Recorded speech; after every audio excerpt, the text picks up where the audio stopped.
Welcome to Coffee and History, a conversation with Alabama Heritage. We are your hosts. I'm Rebecca Minder. I'm Susan Reynolds. And I'm Caroline Gazera-McKenzie. Join us as we sit down with some of the most fascinating folks in the Alabama community as we bring you the stories of Alabama that educate, inspire, and entertain. Before we dive into today's conversation, let's kick things off with our Did You Know segment. And I think Caroline has a fun fact for us today. I do. Listeners, did you know that United Way was founded in 1887 in Denver by a rabbi, 2 ministers, and a priest? Oh my gosh, you know what? That actually sounds like Yes. a joke. It's like, okay, a rabbi, 2 ministers, and a priest walk into a bar and Okay, well, they did not walk into a bar. Well, actually, they might have. We don't know. The priest would have. That's true. I'm not sure what they would have done back then. But they might have. So, United Way is now a global network with more than 1,800 chapters focusing on education, financial stability, and health.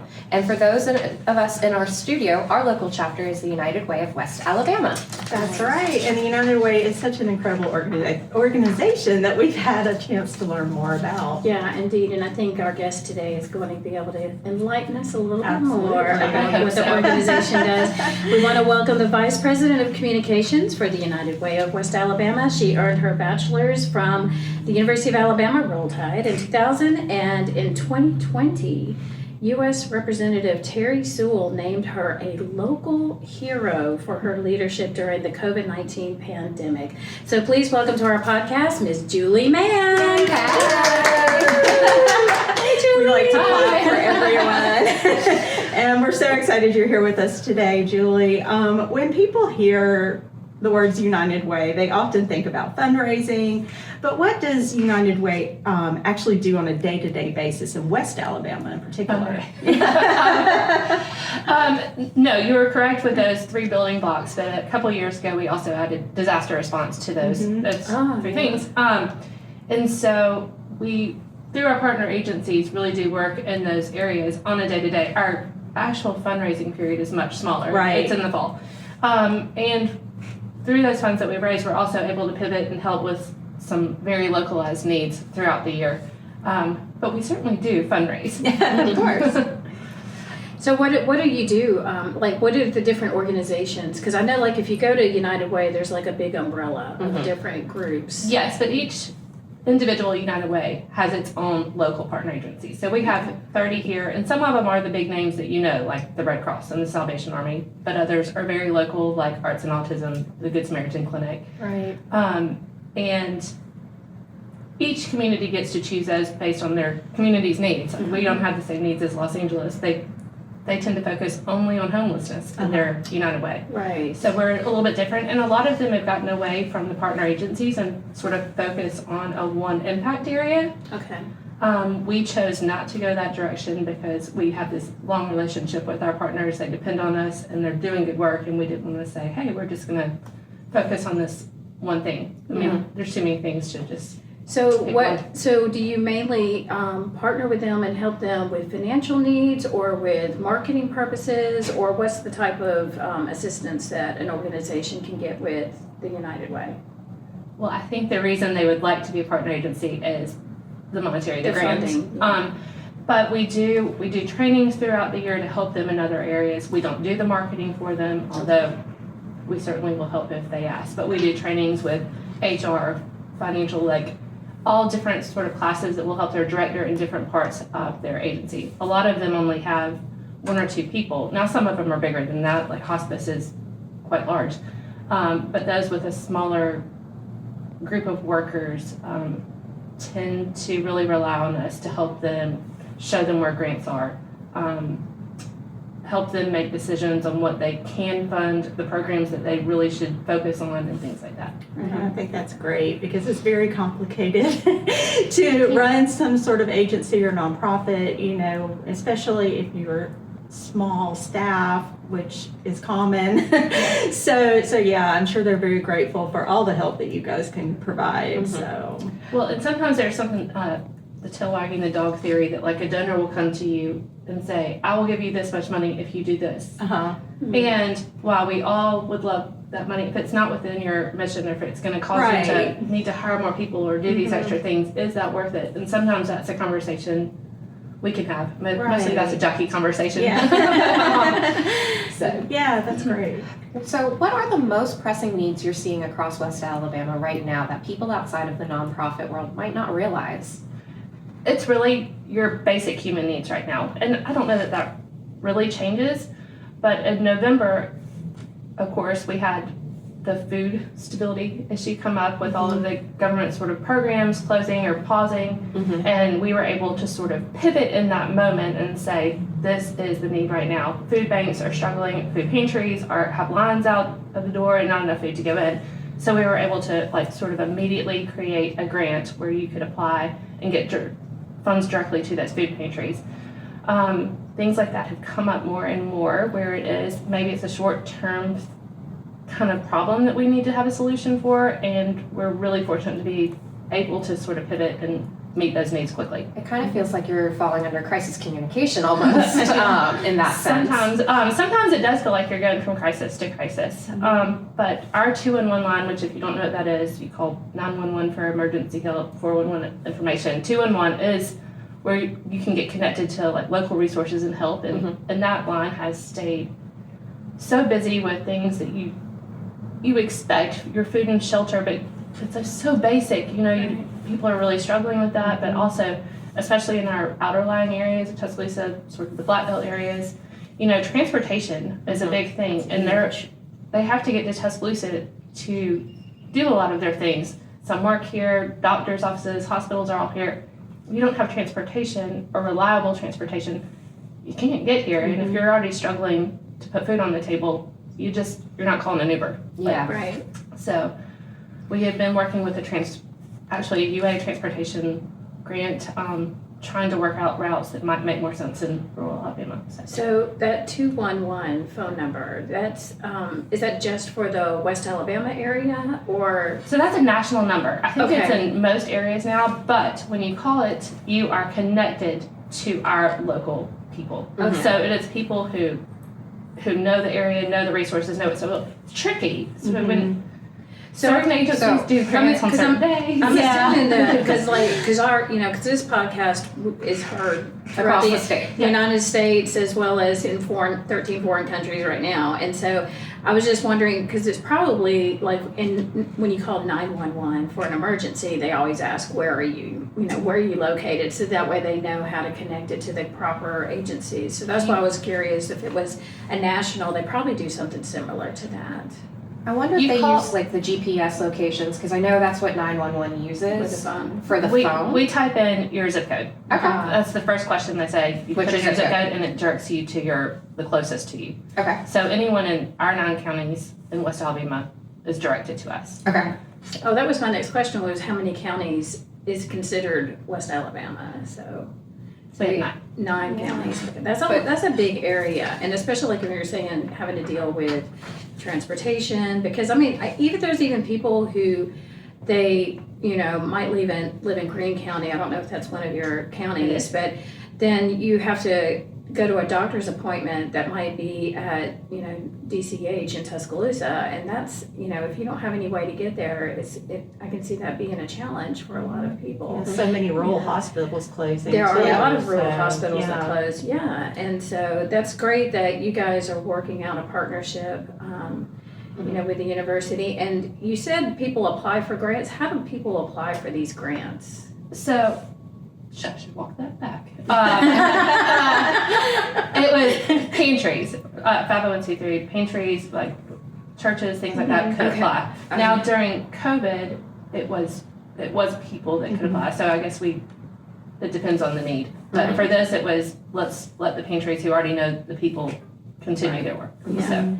And then they just connect with the United Way of West Alabama to Yeah, we had to click on it through our website, apply, and we sort of just did a quick make sure you're Nice. the pantry. And Right. if so, I mean, it was immediate need. We didn't have a lot of time to do Yeah. a whole lot of research. So if it looked like you were doing good things, Right. then- Right. So there is a vetting process, Yes. but it's got to be to a certain extent. Yes. That So makes sense. our local chapter it serves 9 counties. How many chapters are in our state? Do you Oh know? gosh. And do they serve the same amount of counties, or are No, we kind of the all largest? different. No, Central Alabama is by far the largest. But I believe we have 7 in Alabama. Okay, that's awesome. So what do you consider to be the most like successful collaboration? What does that look like behind the scenes working with these different partners? Is that a hard question? Well, Because there's so many different partner agencies that you have. I was just wondering, what does it look like behind the scenes working together?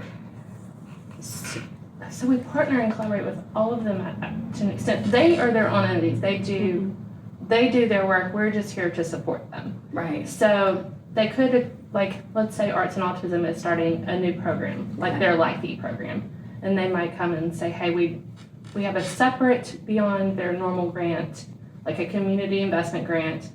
Hey, can we get a little bit of starter money for this? Can you help us promote this? And those are ways that we can enhance that, just our allocation process, Right. a little beyond that. But those are sort of things that we do with each of them. I don't know that one is more successful or better than the other. But do you also spotlight your agency or your partners like on social media or something like that to Sure, help? yeah, we definitely Didn't know if that could be a successful strategy of collaboration. our campaign video each year features 2 to 3 of them, and that's a big thing because it's shown at our kickoff and throughout the year. But each month, we have the newsletter that spotlights an agency. We also have United Way Wednesdays, whether that's on social media or they get to go on Kip Tyner's Great Day Tuscaloosa. We all love Kip Tyner. That's right. So, yes, someone's going today. Fun! Yes. But yeah, we definitely try to promote them anytime we can, really. Awesome. No, I've always been curious about the United Way and learning more about it. So this has been fun for me to learn. And I actually was able to attend one of the leadership seminars, I think it was what it was. Like the wireless. Yes. Okay, yeah. And I noticed recently that the United Way had the Young Leaders Association. Yeah. Recently, correct? Monday. Monday. 2 days ago. What is WOILA? What is that? I'm assuming that's an acronym. Yeah, so can you tell me Yeah. a little bit more about that? Yeah, the WAILAs are West Alabama Young Leaders Awards, and this is our 10th year. So it was really a way to highlight the young people doing great things in our community. You know, you go through school and you get lots of awards and plaques, and everybody tells you you're doing great, whether it's schoolwork or sports, and then you sort of start in your work and you're doing sort of the grunt work for a little bit before you get to, you know, later in your career where you're on the boards and you're getting more awards. So there's this like lull. Yes. But you're doing good things and you're like, you're trying so hard to make a difference and be noticed, and not that people volunteer and do good things to get recognition, but it's sure nice when you are. Yeah. And so that's sort of where these awards came from. Awesome. You know, and also there is a, I hope I'm going to call it correctly. If I don't, you correct me. It's called the United Way Day of Action. Is that what it's called? Yes, but now it's Days of Action. Days of Nice. Action. Yes. Okay, so tell us, our listeners, more about what exactly that even is, because I know I've participated And I have too. a few times. So tell our listeners what that is. So it's my favorite time of year. It's where we connect a lot of usually corporate teams with either a nonprofit or school where they volunteer for the day. And so it's a big community impact day. A lot of people unite to do good things in a short amount of time. But there are only so many schools and nonprofits in our area. So it grew to where there were more volunteers than places to go. That's And, actually a good problem. that is a lovely problem. Hence day 2 now, Days of Action. So this year it is set for Friday, May 8th and 29th, and we love any kind of teams that want to participate. It could be doing office work, helping people stuff envelopes, but it could also be outside doing a pretty big landscaping project. So depending on the size of your team and your abilities and what you're good at and what you're passionate about. Yep. That's how you'll be placed. I got to follow people around and take photos of them for Julie's social media page. Yes. So that was a lot of fun You to worked for the see. PRCA to do this. Yep, it was just nice to see the different parts of Tuscaloosa that I didn't know much about, like going to the Boy Scouts of America and seeing them clean the windows and stuff like that. Like, that's acts of service. So it's really incredible just to be a part of that. And Cuba. And being so, volunteer. oh, sure. Yeah. We love it. And As long as you'll keep me, I'll keep coming back. Just don't break your card. And plus we get a free t-shirt. So that's nice. Yes, okay, those t-shirts are amazing. I love the t-shirts. Every year's a different color. So Did you pick the color this year? No, actually, our CEO's husband picked it. I think I'd gone too girly for a few too many years, and he suggested a more manly color. Well, last year's color wasn't too girly. It was It's the army green, right? Yeah, it Yeah, was- that's what he chose. Oh, okay, we get it. I like our So, green. so the people who want to volunteer for these days of action, they can just contact the United Way, or is there something on the website where if they want to volunteer that they can, And do There they will have be, to right. be a part of an organization to volunteer? or can you just No, have you can do individuals? individuals and you'll get matched up sort of with the team usually. Okay.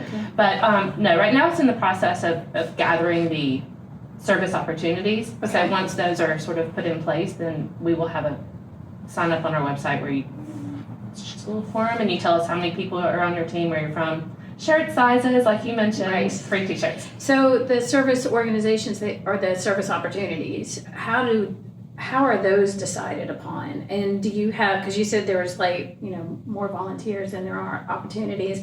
So is there somebody like, if I have I'm a principal of a school, or if, whatever organization it might be, because I think one time I actually worked with the Girl Scouts of America and we did some office type work for them as well. I remember that picture. And temporary emergency services, we work with them. So how are these people decided upon? And is there if somebody's listening to this podcast now and they're like, that's something I want to try to get involved with in next year, maybe they can help me.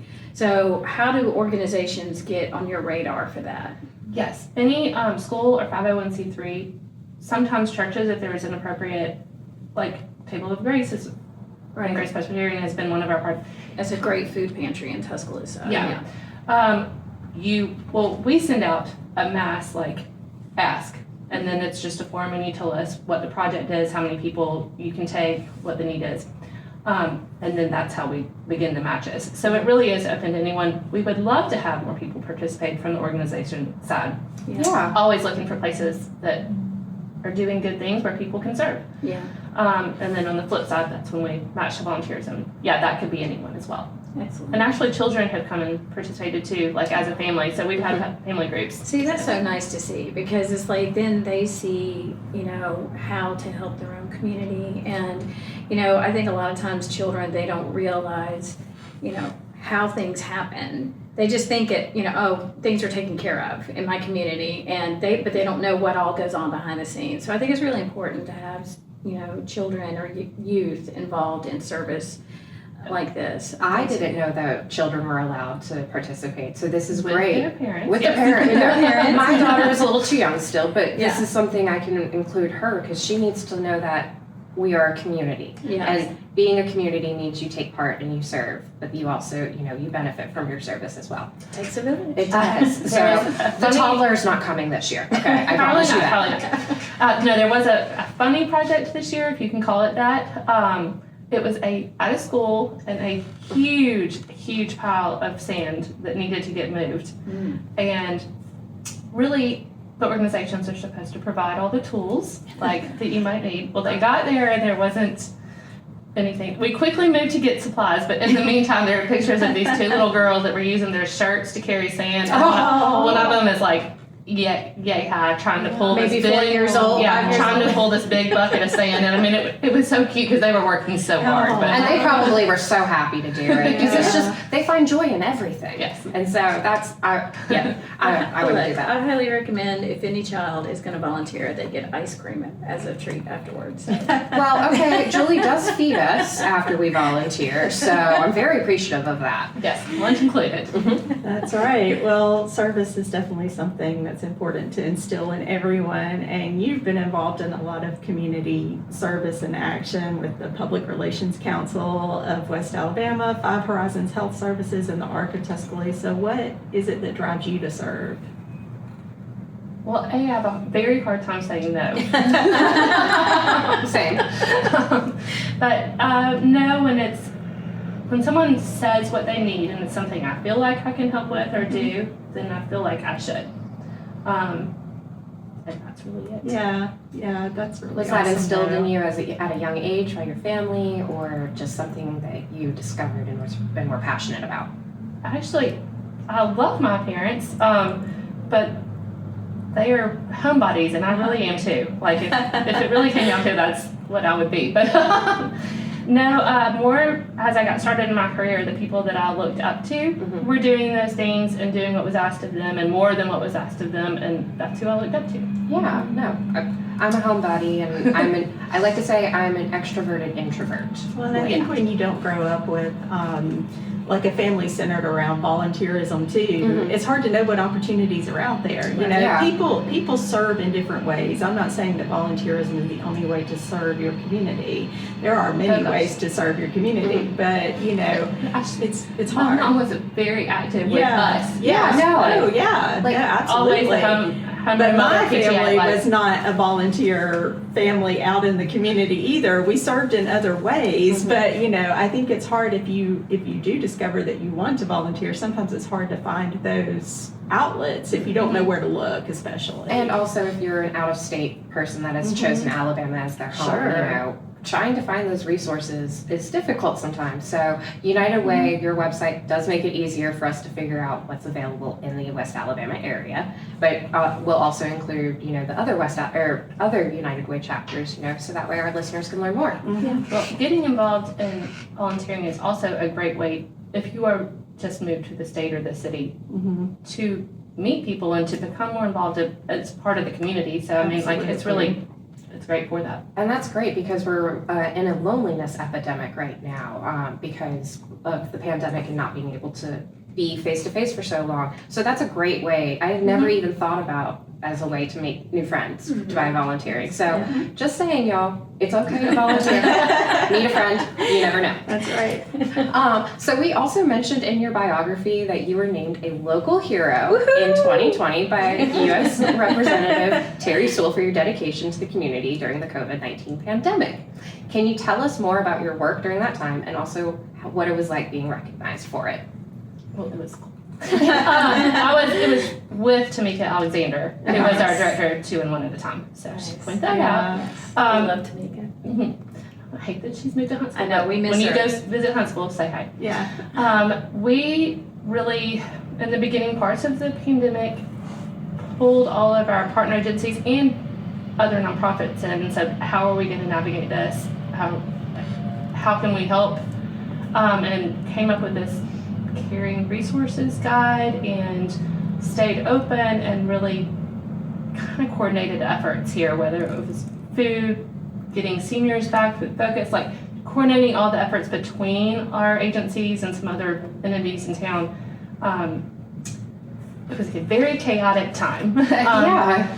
And I think just making it easier for our nonprofits, I mean, creating Slack channels, making all the communication efforts, you know, where people could navigate. It was just about navigation, so. And bringing everyone into the tech world because at the time, you know, a lot of things were still on paper, you know, even though it was, you know, modern age. So, you know, the invention of Zoom happened, you know, before the pandemic, but it really took off because of the pandemic. Correct. Well, you know, it's like, you know, we lost our house to the tornado. And so just not knowing exactly where to go or what to do. And so as a person who benefited from several of the agencies here in West Alabama, I mean, because I'm also a communications person and I'm an event planner. And so I can kind of look at these things from an outside perspective going, wow, there's a lot of coordination that takes to, you know, build back a community and to help people who have needs that are varied, you know, and I remember there was this one, I was working in my house, and honestly, I don't know why I was, because our house got pushed to the curb, and we had lots of tree debris in the yard, but every day, I mean, we were displaced, but every day I would go back to the house to try to do something, like, just to make myself feel like You needed there your sense of was some normal. normalcy. Yeah. And so there were several different groups that I don't even know who they were, Julie. They came from all over the country. They Yeah. were not just, people here in West Alabama, but there was people who came from, I remember specifically a group that came from Tennessee. And they were just driving through neighborhoods that they could actually navigate because some of the streets were closed. And they came to me and they asked me, they said, "Are you hungry?" And I was like, I don't know. And they said, "Have you eaten today?" And I really didn't know. I mean, it was Yeah. just because you're in shock, and so you don't know what your need is. And so they came up into the yard, and there was probably 7 or 8 of them, and they gave me a lunch, and they said, "Well, whenever you feel like you're hungry, you eat it, but you might need it to keep your energy going." They said a prayer with me, and asked if I needed anything else, and they actually gave HBA products, health and beauty aids, feminine products, things like that, a toothbrush, toothpaste, those kinds of things.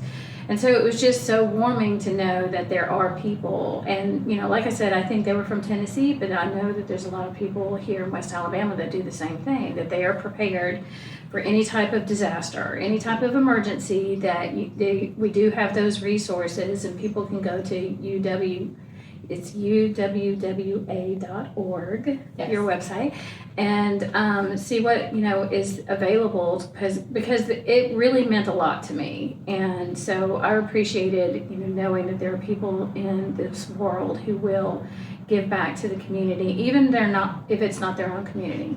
And That's so, why I chose Alabama, was because I toured college right after the tornado, like maybe a month after, and I saw people coming together where the bank is by the mall, or where it was at the time. It was a trailer, just coming together, being a community, and I wanted that for myself. So thank you for helping facilitate that throughout the area.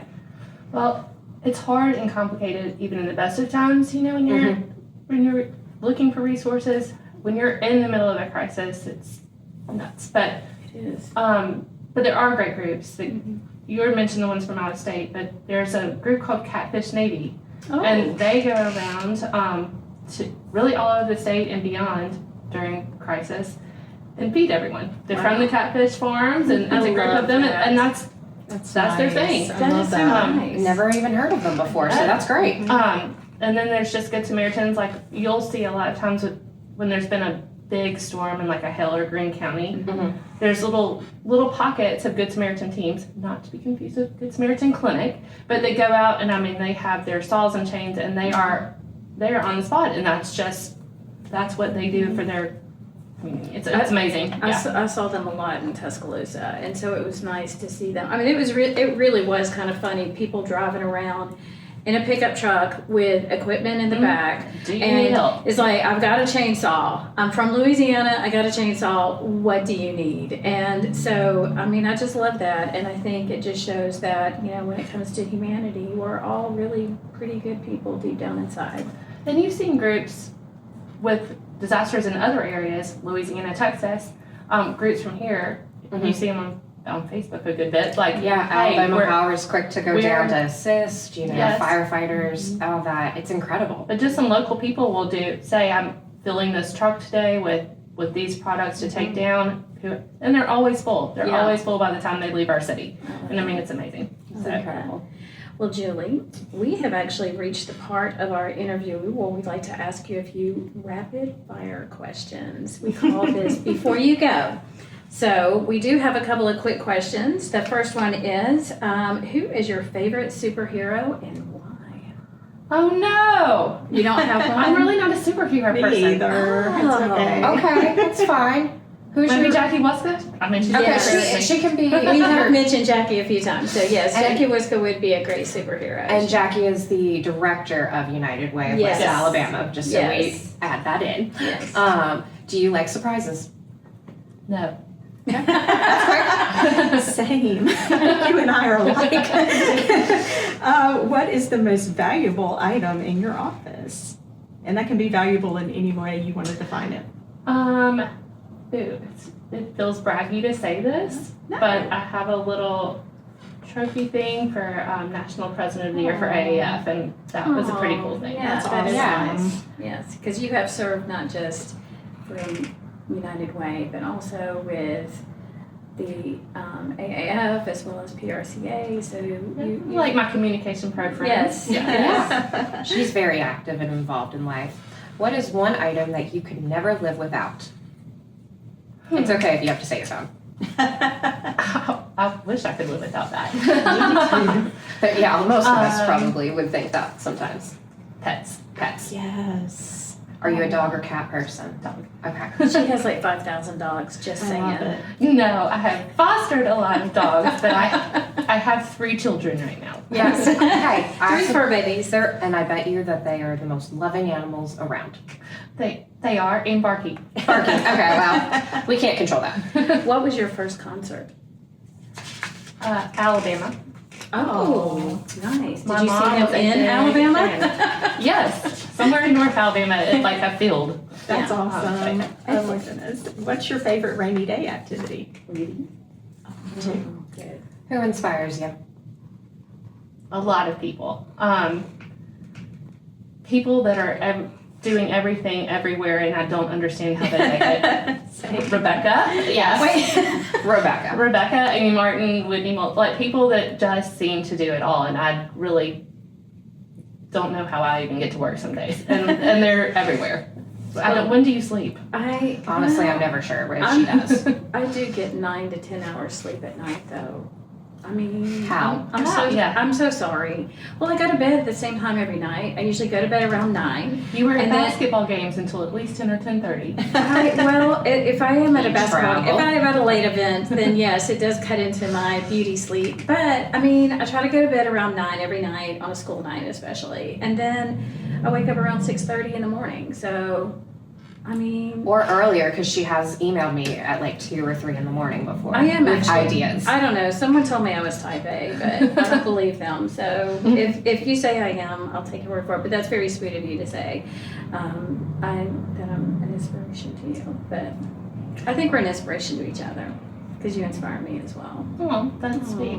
I think I should be doing a lot more. No, you do a lot of good work. I feel the You same really do. way, but we're learning that what we do is enough sometimes. It's very valuable. and it's yeah. it's what we One need. thing done well Is That's better right. is than better than 50 things No, not done that's well. true. Correct. So I had a year where I took on Too way much. too many commitments, Yes. and I don't think I did a single one well. And Yeah. I knew that I was know. not the right way to do it. That was me in 2019 with the bicentennial. So we had the state bicentennial and the city's bicentennial, and there was just so much. And then we had state conferences, and it was a bit much. That's so. a lot. But we've all done that. But no, we're proud of you, Julie. We Yes. appreciate all Thank that you you've for all done. you Thank you for So your thank you so much for joining us today. Yeah, thanks for having me. We do appreciate it. So thank you again to Julie Mann for being our guest on Coffee and History, a conversation with Alabama Heritage. You can find our podcast wherever you listen or watch us on our YouTube channel.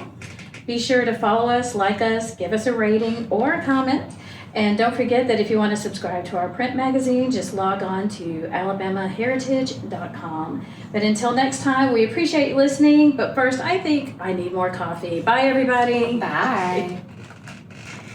Good job. Well done.